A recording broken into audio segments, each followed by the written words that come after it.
Graça e paz, irmãos. Bom dia. Vamos iniciar a nossa escola bíblica, né?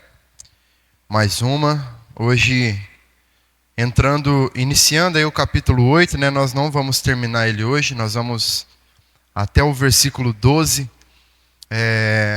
Hoje que é o nosso 14º estudo no livro de Neemias. E hoje nós vamos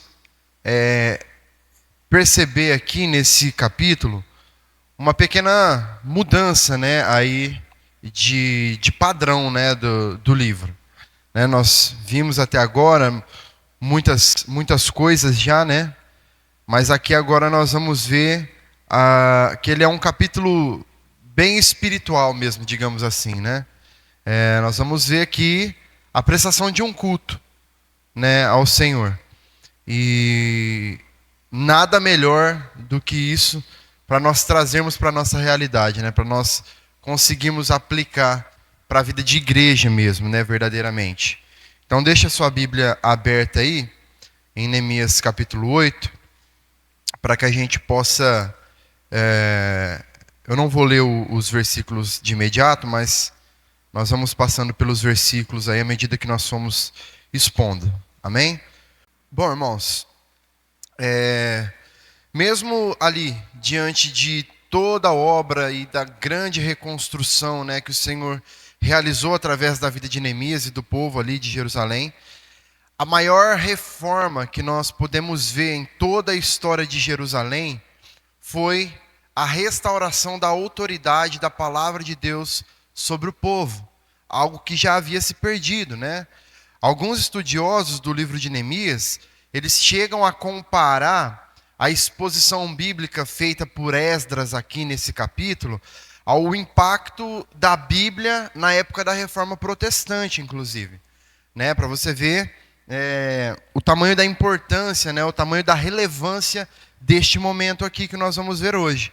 Então nós precisamos entender, irmãos, algo que há uma profunda conexão, uma relação muito forte entre o ensino fiel das Escrituras com aquilo que nós chamamos de avivamento ou de reavivamento, né, nos nossos dias. Geralmente nós atribuímos o avivamento aos grandes moveres, né, aos sinais, às manifestações dos dons, milagres. E de fato essas coisas, elas podem ser parte ali de um grande avivamento ou de um reavivamento dado por Deus ao seu povo. Só que é sempre quando a palavra de Deus ela é exposta com poder, com autoridade, com fidelidade, que há verdadeiramente uma profunda manifestação do Espírito, gerando um despertamento espiritual e crescimento na vida da igreja. Nós já ouvimos aí falar de vários e vários avivamentos que no final eles se provam apenas um reboliço ali. Porque um verdadeiro avivamento, ele se prova como um avivamento quando ele traz mudança de vida.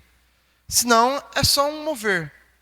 Tem proveito? Claro que tem, né, para a vida das pessoas. Mas se isso não gerar um fruto futuro, se isso não trouxer transformação, se isso não trouxer mudança de vida, isso não foi um avivamento, né? Isso foi um simples acontecimento no meio de pessoas que estavam às vezes dispostas a buscar a Deus ali em determinado momento e ficou só por isso. Não trouxe mudança, não trouxe renovação, não trouxe restauração para as vidas. Inclusive, foi feita uma pesquisa em 576 igrejas nos Estados Unidos e se chegou à conclusão de que a pregação da palavra é o principal fator de um crescimento saudável dentro da igreja. Ou seja, membros de igreja que, ao serem entrevistados ali, eles demonstram entender que não há nada mais importante para um crescimento verdadeiro e saudável da igreja do que a pregação fiel da palavra de Deus. Eles entendem que de fato é isso que traz transformação, é isso que firma raízes, né, das pessoas. E como nós vimos no estudo anterior, o crescimento da cidade, o crescimento da igreja, ele é importante, mas não a qualquer de qualquer forma, né? Não a todo custo. E existem alguns desvios em relação à Bíblia, em relação às Escrituras, que são perigos atuais e muito verdadeiros, que trabalham contra esse crescimento genuíno e saudável da igreja. Um deles é o liberalismo teológico. Nós ouvimos muito falar sobre isso nos nossos dias. O que é isso? É um movimento que procura reinterpretar ou adaptar a fé, né, às ideias modernas.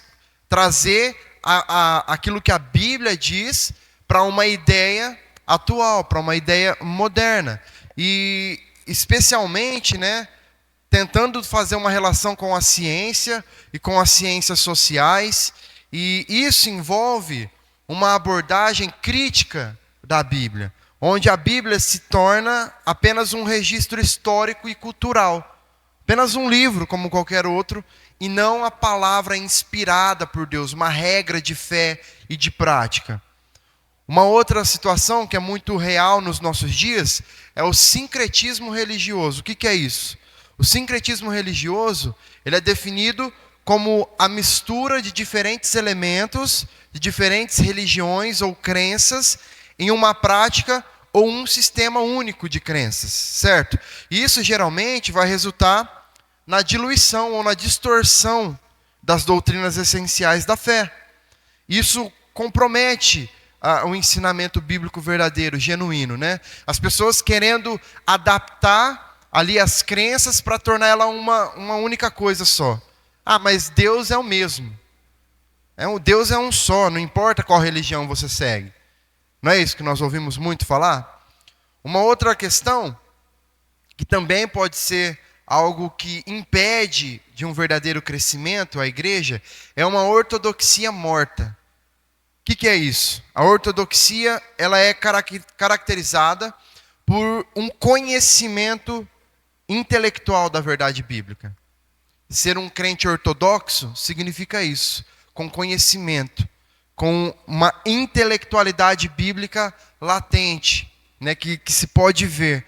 Mas o que significa então uma ortodoxia morta? Significa alguém que possui tanto conhecimento, que possui muita intelectualidade, mas que isso não resulta, não mostra uma vida transformada e uma vida que é vivida no poder do Espírito.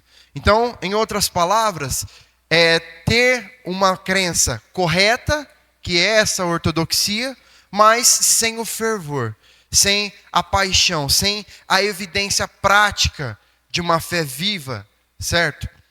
E uma outra e última coisa que eu listei aqui é o analfabetismo bíblico, que representa um esvaziamento da Escritura, do conhecimento da palavra, por não se dar o devido valor a ela.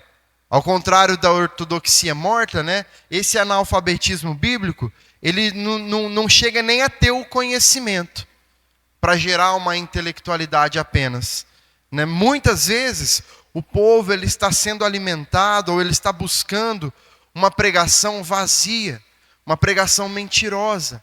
E isso cria crentes que não conhecem as Escrituras. Isso é ser analfabeto bíblico. Não é você não saber ler a Bíblia. Não é isso. É você não conhecer a Bíblia. E as nossas igrejas hoje, né, estão cheias de pessoas assim, que frequentam os cultos, que fazem parte ali das reuniões, das programações, mas que não possuem conhecimento da verdade do Evangelho. Então, nesse contexto, Neemias 8, irmãos, é um grande modelo de pregação que produz o verdadeiro crescimento espiritual para o povo de Deus. Martin Lloyd-Jones, que é um grande teólogo, ele disse certa vez que a pregação é a tarefa mais importante do mundo, a maior necessidade da igreja e a maior necessidade do mundo.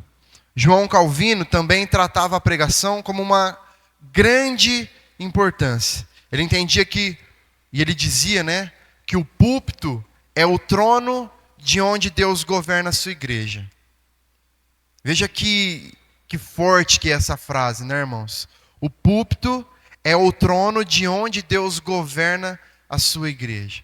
Porque é dali onde saem os ensinamentos. É dali onde Deus fala ao seu povo e aplica a mensagem para a realidade do seu povo. Certo? Vamos entrar no texto então.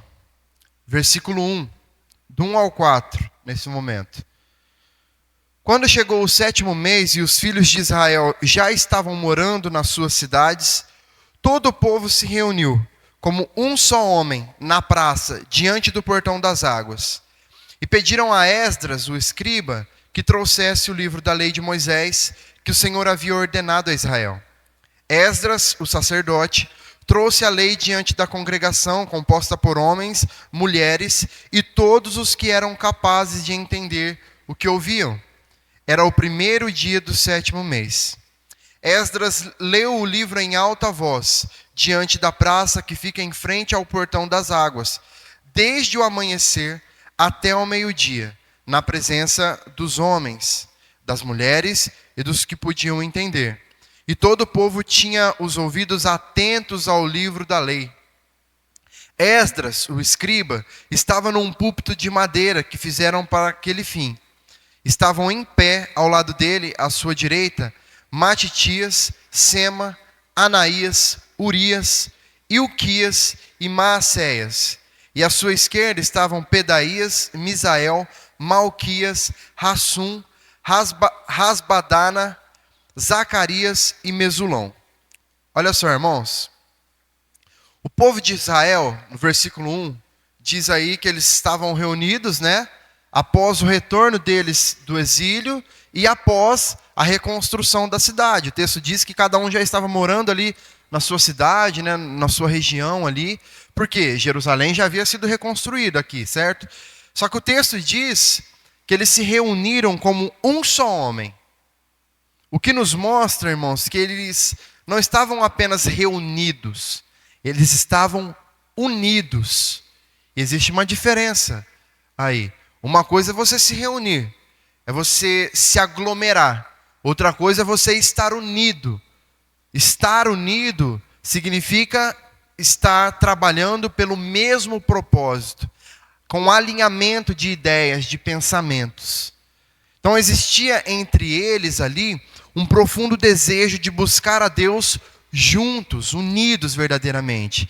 E a escolha aí da porta das águas, como nós lemos, ela pode simbolizar a pureza e a necessidade da água da vida, irmãos. Que é um tema comum, né, na Bíblia, para representar tanto a palavra de Deus, como o próprio Cristo também. Esdras, ele era tanto um sacerdote, quanto um escriba. Os escribas, eles eram os responsáveis pelo ensino da lei, né? E o papel de Esdras era muito importante aqui, porque ele é reconhecido justamente pela sua habilidade de interpretar a palavra de Deus. Lembrando que o livro da lei de Moisés, como o texto diz, ele se trata do Pentateuco, tá? Que são os 5 primeiros livros da Bíblia, como nós a conhecemos hoje. Essa era a Bíblia que eles tinham em suas mãos até aquele momento, né? Ainda os outros livros eles não tinham, ainda o Novo Testamento não existia. Então a Bíblia deles era essa até então. É importante nós vermos também, ali no versículo 2, a preocupação que Esdras tem de que todas as pessoas ouvissem a palavra. O texto diz que se reuniram homens, mulheres e todos aqueles que podiam entender, né? Isso reforça a ideia de que todos nós somos capazes, e não só isso, todos nós temos a responsabilidade também de buscarmos o conhecimento da palavra do Senhor. Depois ele vai falar sobre ser o primeiro dia do 7º mês, né, que marca aí o dia da celebração do ano judaico, do ano novo judaico, que é também um tempo de reflexão, um tempo de renovação espiritual para aquele povo. E a escolha, então, dessa data ressalta a importância do começo, do recomeço para aquele povo. A importância do arrependimento, da transformação. A importância de marcar aquele momento como um momento de fazer as coisas de forma diferente daqui para frente, certo? Então, O texto vai dizer também que a leitura da lei durou aproximadamente 6 horas, que é do amanhecer até o meio-dia.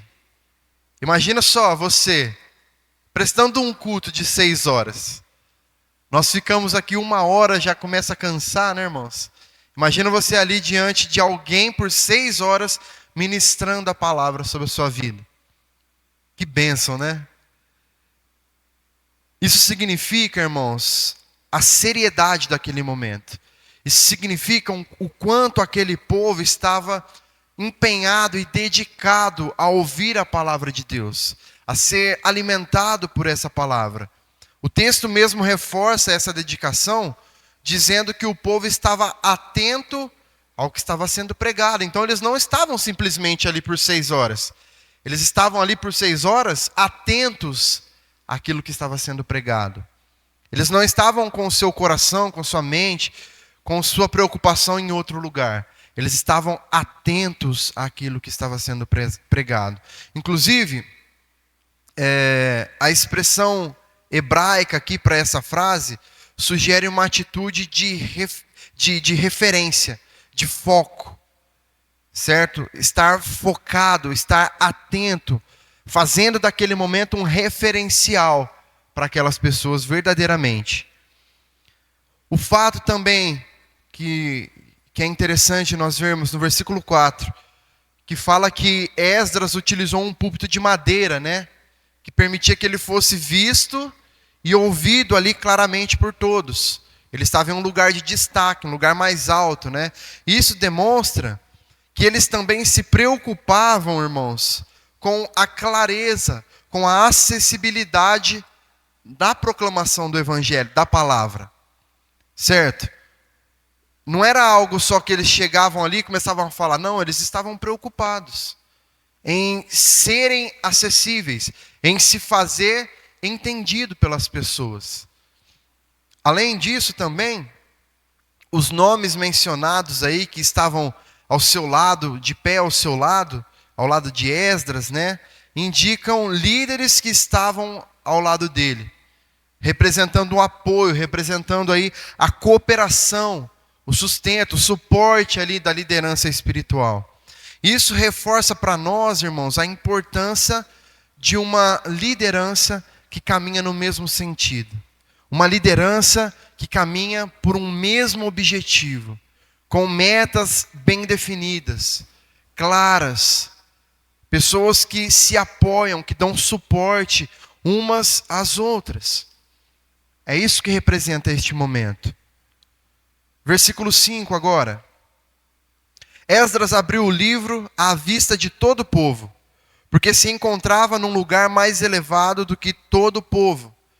Quando abriu o livro, todo o povo se pôs em pé. Esdras louvou o Senhor, o grande Deus, e todo o povo, levantando as mãos, respondeu: Amém, Amém. Inclinaram-se e adoraram o Senhor com o rosto em terra. Veja, esse ato, né, de abrir o livro, aqui citado, é um ato, irmãos, de reverência. É um ato que marca um início de um momento importante. Esdras, ele estava ali num lugar mais alto para que todos pudessem vê-lo ali. E essa posição assegurava que a atenção do povo estivesse voltada para aquele momento, para a palavra de Deus. Quando nós estamos no culto e o pastor vai começar a pregar, todos nós estamos aqui voltados para cá. Ele está em um lugar mais alto, ele está na frente de um púlpito.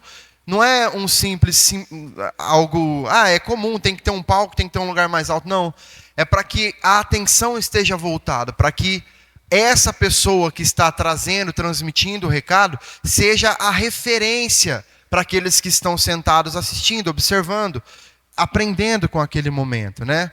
E a reação do povo, nós vemos aí, diante desse momento, foi a de se colocar de pé. O que isso significa? O que isso demonstra, irmãos? Isso demonstra respeito. Isso demonstra reverência pela palavra de Deus. Acho que todos nós aqui crescemos em um ambiente de igreja, lá atrás, onde era muito comum se fazer isso, né? No momento da leitura bíblica, todos se colocavam de pé.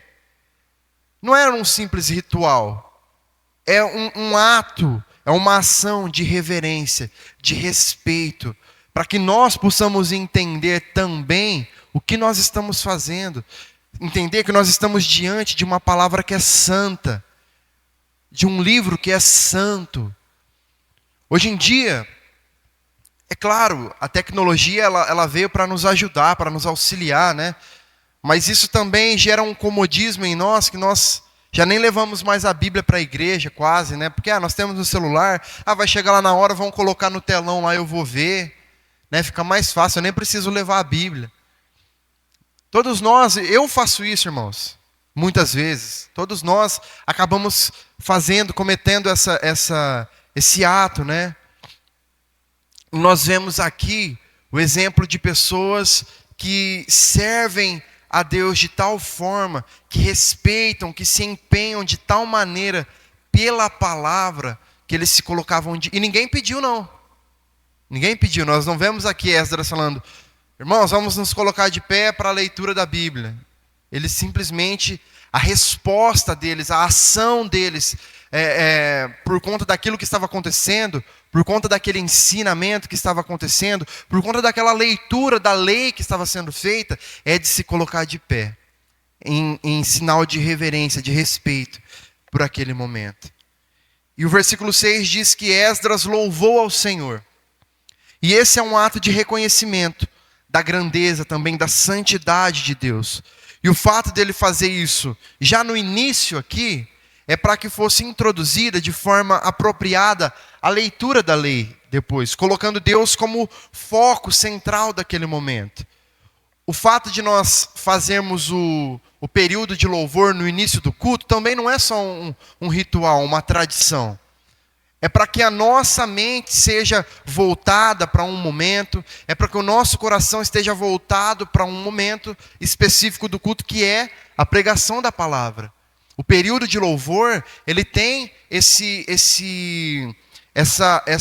tarefa para o culto, para a igreja, que é de preparar as pessoas para a leitura da palavra, para a pregação da palavra, para o entendimento da palavra. Então, por isso que o ideal, quando nós louvamos a Deus, quando nós escolhemos as músicas que irão ser tocadas no culto, é que sejam músicas que engrandeçam a Deus e não a nós. Que falem de Deus e não de nós. Que falem da grandeza, que expressem a grandeza, a santidade de Deus e não a nossa. E não do quanto nós somos importantes, do quanto nós somos amados.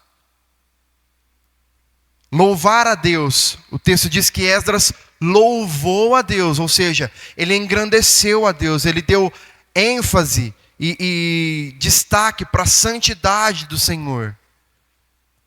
Para quê? Para que as pessoas, no momento da leitura bíblica, da pregação da palavra, elas estivessem conscientes de quem estava falando, sobre quem essa palavra falava. E esse é o nosso intuito no culto. Nós louvamos a Deus, nós prestamos o nosso louvor a Deus, para colocar Ele no centro do culto, no centro das nossas vidas, no destaque daquilo que está acontecendo ali. Nós não podemos nos esquecer disso. O culto é para Deus e não para nós, irmãos. E a resposta do povo para o louvor de Esdras, né, com o amém, que eles dizem aí, é justamente para expressar que eles concordavam com aquelas palavras de louvor. Eles estavam juntos ali. Eles levantaram as suas mãos, o texto diz, né? Que é mais um gesto de adoração, indicando a entrega deles a Deus, indicando a participação deles no momento da adoração, que é outra coisa que nós precisamos entender. Momento de louvor, período de louvor na igreja, não é para o grupo de louvor tocar. Não é uma apresentação. O grupo de louvor, irmão, serve única e exclusivamente para conduzir o povo a adorar. Para trazer o povo à adoração. O período de louvor é a igreja quem louva, não é o grupo de música. É a igreja que louva. Aqui, os irmãos que estão aqui conduzindo, eles estão ali colocando a igreja para cantar num mesmo tom, né? Trazendo um ritmo, trazendo uma harmonia, fazendo as coisas acontecerem de forma com organização, de forma bonita, bem feita, mas para que a igreja adore, para que a igreja faça. As pessoas que estavam com Esdras responderam ao seu ato de louvor, ao seu ato de adoração. Eles louvaram a Deus também, com suas palavras, com suas mãos levantadas, demonstrando toda a sua rendição. É um gesto comum, né, nas práticas de adoração no Antigo Testamento esse. Eles ainda se inclinaram e adoraram, demonstrando a humildade deles, demonstrando que eles entendiam que estavam adorando a um Deus infinitamente superior. Infinitamente. Adorar com o rosto em terra, prostrado aqui, significa a nossa submissão completa, a nossa adoração verdadeira a Deus.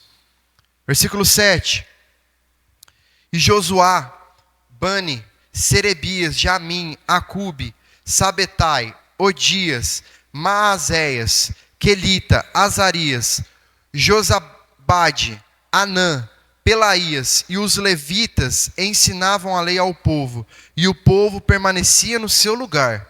Eles iam lendo o livro da lei de Deus claramente, dando explicações de maneira que o povo entendesse o que se lia. Agora, os levitas mencionados aqui, irmãos, eram os responsáveis por ajudar Esdras no ensino da lei. No hebraico aí, a palavra ensinavam indica que os levitas estavam fazendo o povo entender a lei.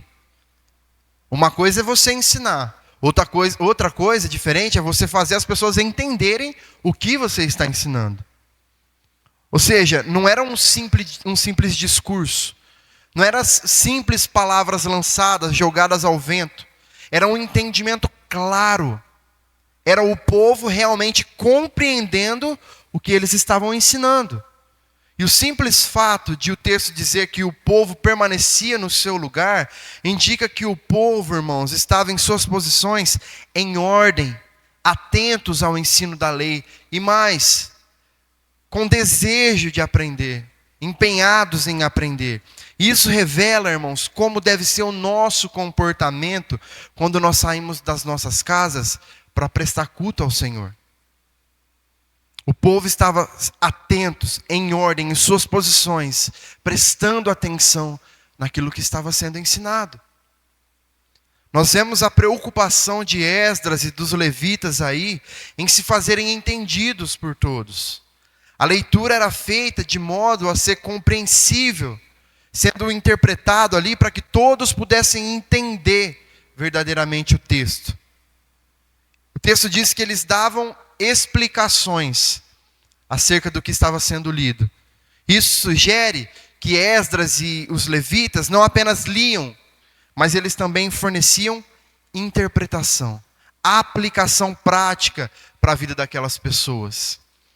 Isso era essencial, irmãos, para garantir que a mensagem ela fosse claramente compreendida. O objetivo final era que o povo entendesse o que estava sendo pregado. Nós temos dois extremos, né? Nós temos aquele extremo do analfabetismo bíblico que nós falamos, de pessoas que só querem pregações que satisfaçam o seu ego, mas que não tem nada de Bíblia. E nós temos um outro extremo de uma ortodoxia muito elevada, que sequer se faz ser entendido pelo povo. Parece uma palestra de mestrado, de doutorado, e o povo não consegue sequer entender uma palavra do que está sendo pregado. Isso não é bom também. Isso não é proveitoso também. É importante que as pessoas sejam motivadas, incentivadas a evoluírem, a aprenderem algo novo, sim. Mas se isso não trouxer transformação de vida, de nada adianta. De nada adianta um pregador passar semanas preparando um sermão cheio de conteúdo, se o povo não entender uma palavra do que ele disser. E Neemias e os levitas se preocupavam com isso. Por maior que fosse o conhecimento que eles tivessem, por maior que fosse a sua eloquência, a sua intelectualidade, por maior que fosse isso tudo, eles se preocupavam em se fazer entendidos por todos. Versículo 9. Neemias, que era o governador, e Esdras, sacerdote e escriba, e os levitas que ensinavam o povo, disseram a todos: este dia é consagrado ao Senhor, nosso Deus, e por isso vocês não devem prantear nem chorar, porque todo o povo chorava ouvindo as palavras da lei. Então lhes disse: vão para casa, comam e bebam o que tiverem de melhor, e mandem porções aos que não têm nada preparado para si, porque este dia é consagrado ao Senhor. Portanto, não fiquem tristes, porque a alegria do Senhor é a força de vocês. Os levitas tranquilizavam todo o povo, dizendo: acalmem-se, porque este dia é santo, não fiquem tristes. Então todo o povo se foi para comer, beber, mandar porções aos que não tinham nada e fazer uma grande festa, porque tinham entendido as palavras que lhes foram explicadas. No versículo 9, irmãos, Neemias, ele é identificado como governador, né? Um título persa que significa que ele desempenha um papel político e espiritual muito significativo ali na restauração de Jerusalém. Já Esdras, ele é mencionado como sacerdote e escriba, reforçando tanto a sua autoridade espiritual de sacerdote, como o seu conhecimento da lei de Deus, como escriba. E por último, os levitas também são mencionados, que eles ensinavam e eles também continuam ali a desempenhar o seu papel de instrutores, assegurando que o povo compreenda de fato a lei. E nós vemos aí que a reação emocional do povo ao ouvir a lei é muito intensa, né? Eles são levados ao pranto, eles choram com a leitura e a explicação da lei de Deus, irmãos. Por quê? Porque o reconhecimento da nossa infidelidade, o reconhecimento dos nossos pecados e da nossa falta de merecimento do amor de Deus deve nos levar a um lugar de choro, de pranto. Reconhecer o que Cristo fez por nós na cruz e olhar para como nós temos vivido as nossas vidas deve nos fazer chorar na presença de Deus. Mas não é um simples choro de remorso. É um choro que vem acompanhado de uma alegria posteriormente. Porque os líderes encorajam ali o povo a se alegrar. Ok, vocês choraram, reconheceram aqui a incapacidade de vocês, né, os pecados de vocês, mas se alegrem agora, porque este é o dia do Senhor. Este é o dia que o Senhor fez. E nesse momento, esse choro de reconhecimento, ele deve ser substituído pela alegria da graça, pela alegria da misericórdia de Deus, da bondade de Deus. Isso precisa nos encher de alegria. E quando nós vemos eles incentivando o povo aí para irem para suas casas, né, comerem daquilo que tiverem de melhor, dividirem com aqueles que não têm, né, são instruções que sugerem uma festa verdadeiramente, com os melhores alimentos, com as melhores bebidas, trazendo de fato o significado daquele momento de celebração para eles. Mas o ato ali de compartilhar também com os necessitados destaca a responsabilidade que aquele povo tinha de incluir todos naquele momento de celebração, sem egoísmos. E isso porque a alegria do Senhor era a força deles. Esse é um versículo muito famoso, né, muito conhecido por todos, que destaca a alegria do Senhor como fonte de uma força espiritual. A alegria que nós encontramos em Deus, irmãos, é aquilo que fortalece o povo em meio às circunstâncias contrárias. A alegria por aquilo que Ele fez, a alegria por aquilo que Ele é, a alegria pela certeza da salvação, é aquilo que nos fortalece para enfrentar as dificuldades do dia a dia. Essa alegria, ela não tem origem terrena, em coisas terrenas, ela tem origem no céu, naquilo que é espiritual, naquilo que é eterno. Não é uma alegria que pode ser definida como um mero sentimento passageiro. É uma dádiva que o Senhor nos dá e que permanece firme na mais severa tempestade da vida. Essa alegria é fruto do Espírito Santo de Deus e nos alcança a partir do trono da graça de Deus. E diante disso, diante dessas instruções que o povo entendeu, eles são tomados por essa alegria. Então eles obedecem às instruções e eles participam ali da celebração com alimentos, com bebidas e compartilham com aqueles que não tinham também. E essa grande alegria e celebração deles, irmãos, indica a resposta positiva deles para a compreensão da lei. Eles entenderam aquilo que foi dito. Eles entenderam as palavras que foram ministradas. E foi justamente esse entendimento das Escrituras que foi a chave para a alegria do povo. A clareza, a explicação eficaz da lei resultaram em uma resposta de obediência e de alegria.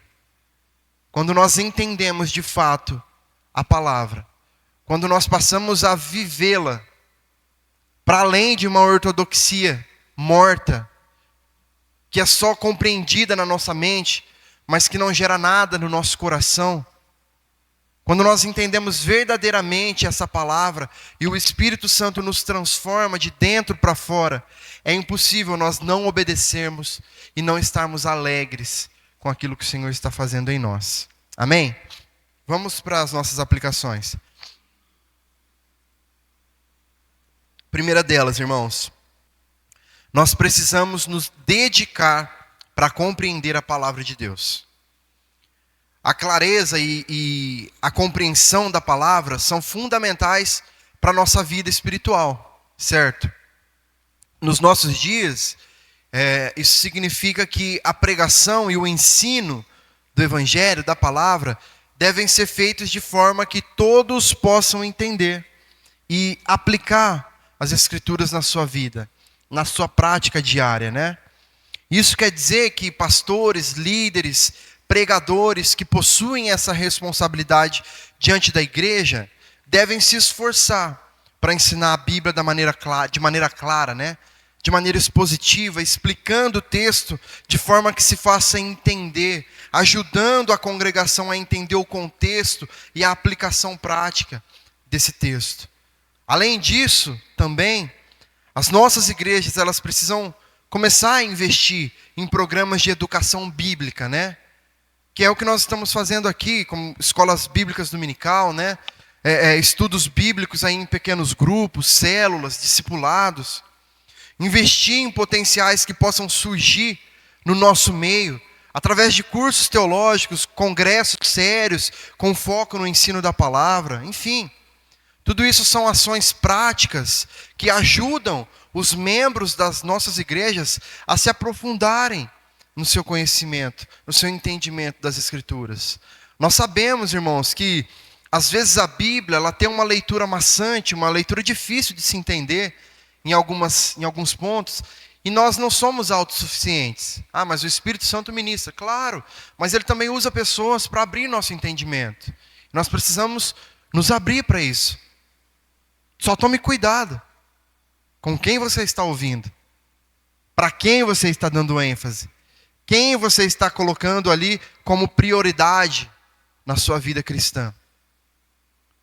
Por isso é importante nós conhecermos, para que nós possamos julgar se de fato aquilo que nós estamos ouvindo vem de Deus.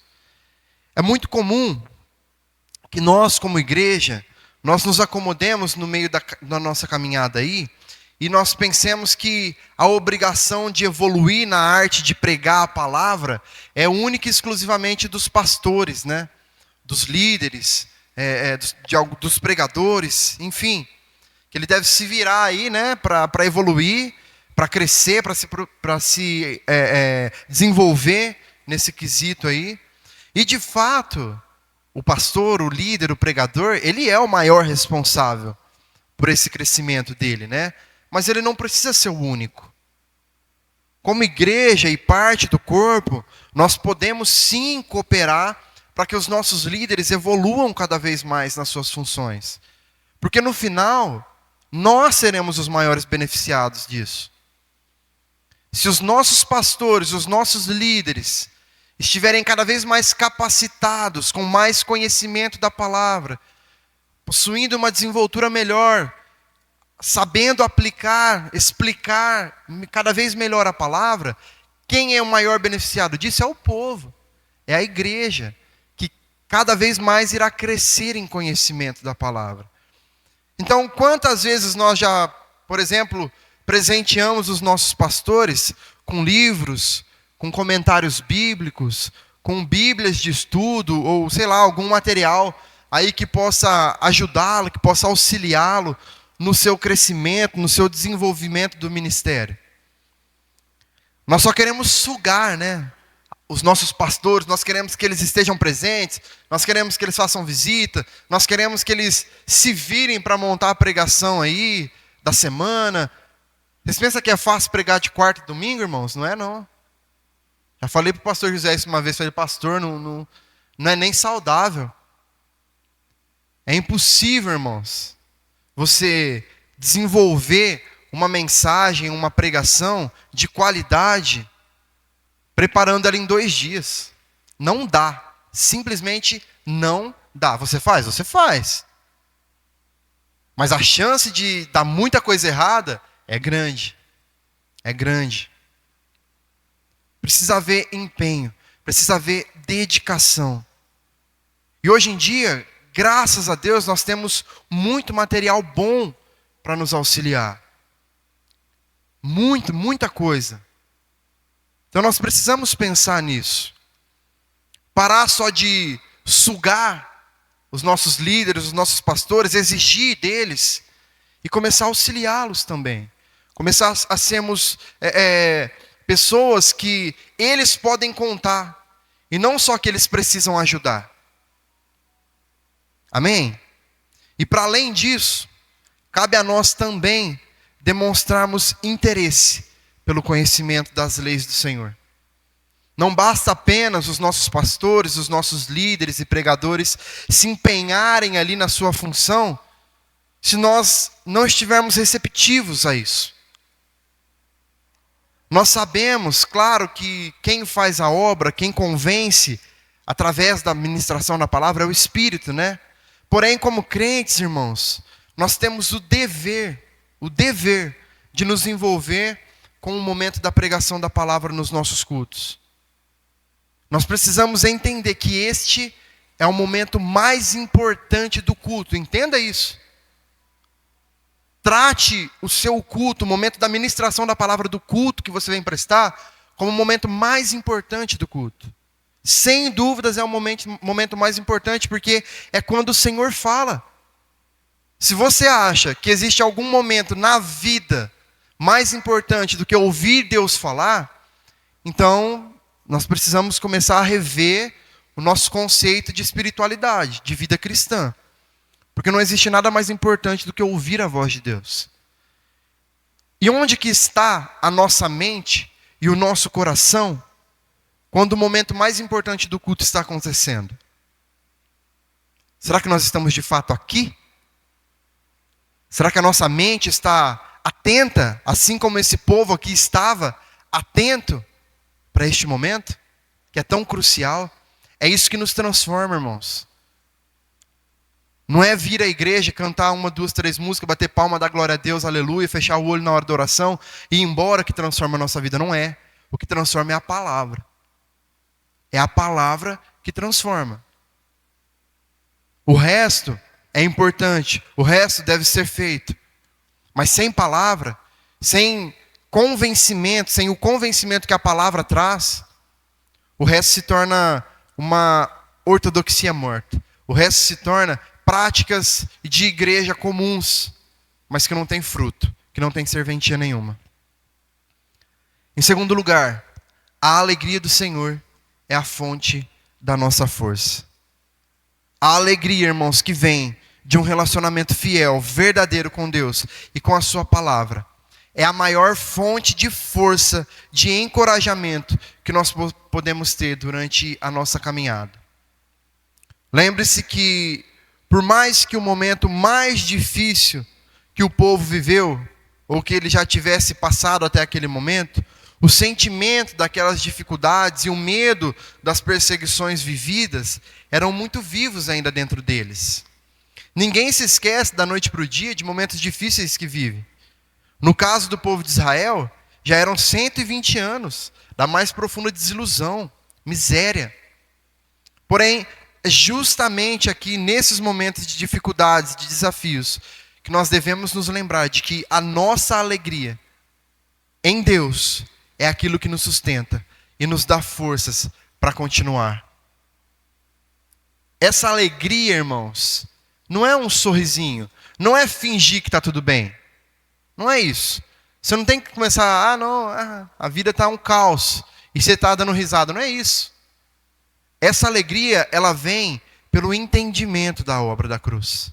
Ela vem pelo entendimento daquilo que Cristo fez. E aí, diante de todas as circunstâncias que nós estamos vivendo, diante de todos os problemas e dificuldades, nós olhamos para a cruz, nós olhamos para Cristo, nós olhamos para os exemplos que nós temos de fé, e tudo isso começa a se apequenar. Tudo isso começa a ficar pequeno demais. Tudo isso começa a desaparecer. E a alegria começa a nos encher. A alegria da esperança de que Cristo virá nos buscar. A alegria da certeza de que Ele morreu para salvar o seu povo. E a alegria de saber que nós somos esse povo. E para que isso aconteça, irmãos, é essencial nós priorizarmos a adoração a Deus. A adoração a Deus. Uma frase muito clichê que nós sempre falamos e que é muito verdade, é que a adoração é um estilo de vida. Nós ouvimos tanto isso, no decorrer da nossa vida de igreja. Mas o que isso significa? É que nós muitas vezes confundimos a adoração com o período de louvor nos cultos só. Mas a adoração como um estilo de vida é a adoração que é feita em espírito e em verdade. É algo constante. É uma adoração intencional, irmãos. Consciente. Que entende que essa prática nos coloca nos trilhos. E aí nos enche da alegria do Senhor. O que é essa adoração? É o reconhecimento de quem Deus é. De tudo que Ele faz. Não é simples palavras, Senhor, eu te adoro, eu te louvo. Não. Porque se nós não vivermos no nosso coração essas verdades, da grandeza de Deus, da imensidão desse Deus, de tudo que Ele fez e faz por nós, de tudo que Ele é, serão simples palavras jogadas ao vento. Nós precisamos desenvolver um coração grato por tudo aquilo que o Senhor tem nos proporcionado, por tudo aquilo que o Senhor é.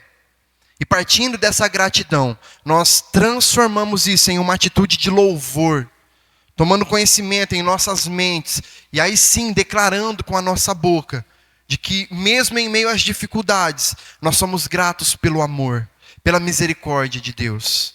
Essa atitude, ela é um caminho aberto para a alegria que nos fortalece.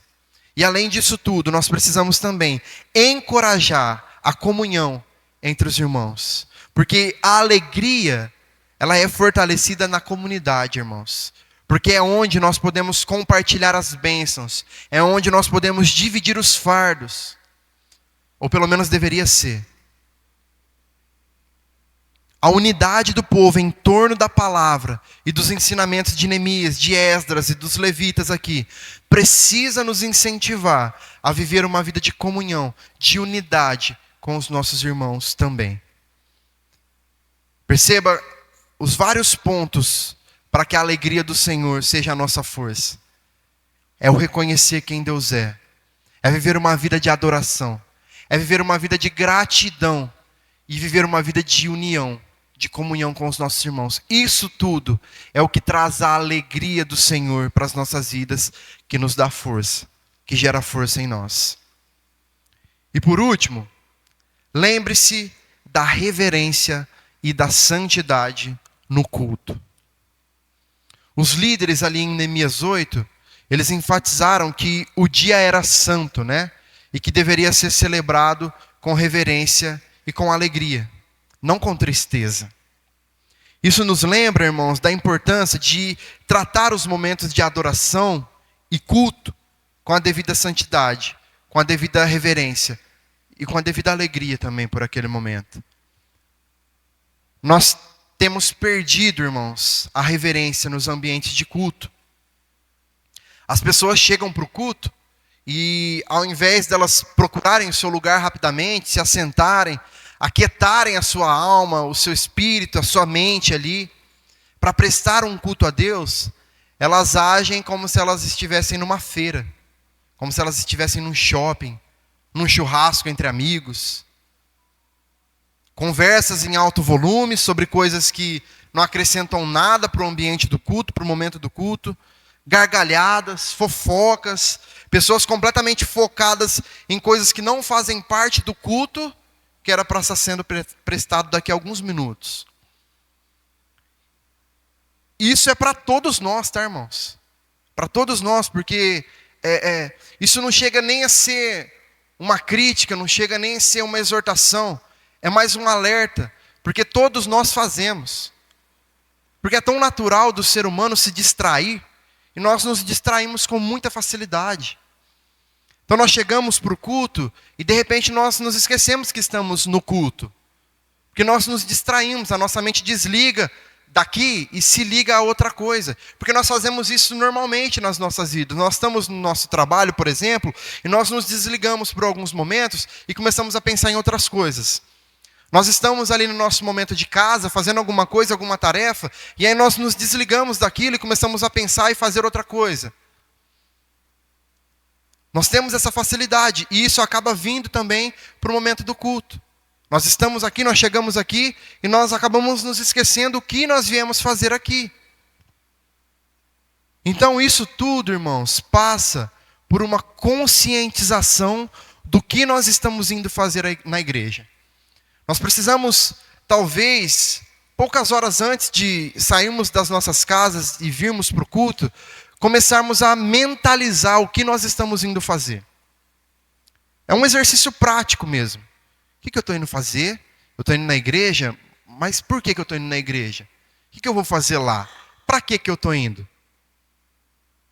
Será que nós, irmãos, temos encarado os nossos cultos como nós deveríamos? Será que nós estamos conscientes mesmo de que nós estamos indo oferecer algo a Deus e sermos ministrados e moldados pela sua palavra?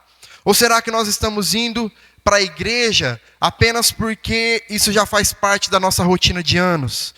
Porque nós temos que ir para Deus nos abençoar, porque os nossos pais exigem, porque os pastores pegam no pé, porque o meu líder vai ficar bravo, porque eu tenho que tocar, porque eu tenho que cantar, porque eu tenho que dançar, porque eu tenho que ficar na porta recepcionando as pessoas.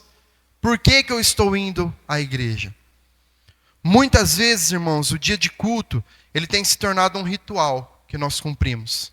Já há muitos anos que nós estamos acostumados, né? Nada além disso. E isso acontece justamente por nós alimentarmos as motivações erradas no nosso coração. Nós alimentamos os sentimentos errados de prestar culto a Deus. E é por isso que aí nós vamos para o culto e aí nós achamos o culto chato. Nós achamos o louvor sem unção. Nós achamos a palavra ruim. O pastor não estava inspirado hoje não. Foi muito bom hoje não. É por alimentar as motivações erradas que quando nós estamos no culto, nós saímos 5 ou 6 vezes para ir no banheiro, para ir beber água. Que nós ficamos mexendo no celular o culto todo. E, de novo, isso é para todos, irmãos. Porque nós nos distraímos muito rapidamente. Às vezes você pega o celular para ler a Bíblia, na hora que o pastor pede para abrir o livro ali, né? Vamos ler agora, abre a sua Bíblia. Aí você está com o celular, você vai abrir e de repente chega uma mensagem. E acabou. Porque nós nos distraímos muito fácil. Às vezes o anúncio do aplicativo da Bíblia nos distrai. E já foi, nós já perdemos o time. Nós perdemos aquilo que Deus quer falar para nós. E aí nós achamos a cadeira dura demais, nós achamos o ar-condicionado muito frio, as luzes muito fortes, muito fracas.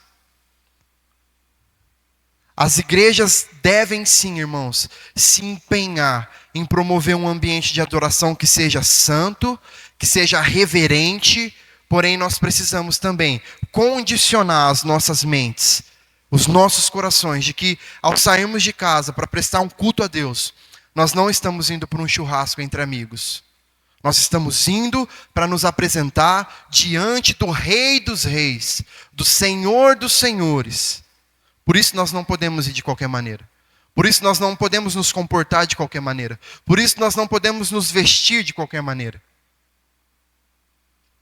Ninguém vai para um tribunal e se apresenta diante de um juiz de qualquer forma. E por que diante do Rei dos Reis nós nos apresentamos de qualquer forma? Como nós vimos também, há espaço para alegria, para celebração nos cultos. Deve sim haver em nós um sentimento de alegria, de gratidão, um reconhecimento da santidade, da presença de Deus. Mas isso deve ser feito também com reverência, com consciência do que está sendo feito. Lendo aqui o texto, esse trecho, nós vimos que o povo primeiro prestou seu culto, louvou ao Senhor, ouviu a palavra, foi ministrado, aprendeu, e depois eles saíram para festejar. Depois eles saíram ali para desfrutar das maravilhas que o Senhor fez. Então nós devemos viver em santidade a Deus, porque a partir do momento que nós tivermos uma vida consagrada a Ele, as nossas ações, elas refletirão isso, inclusive no momento do culto. É uma prática diária, irmãos. Aquilo que nós somos no nosso dia a dia, nós seremos no culto. Nós podemos até fingir aqui, levantar a mão, dar glória a Deus, aleluia. Enfim, fazer um monte de coisa. Mas aqui dentro, onde vale, onde de fato Deus está vendo e se preocupando, está frio, está sujo, está corrompido. E aí não vai para frente.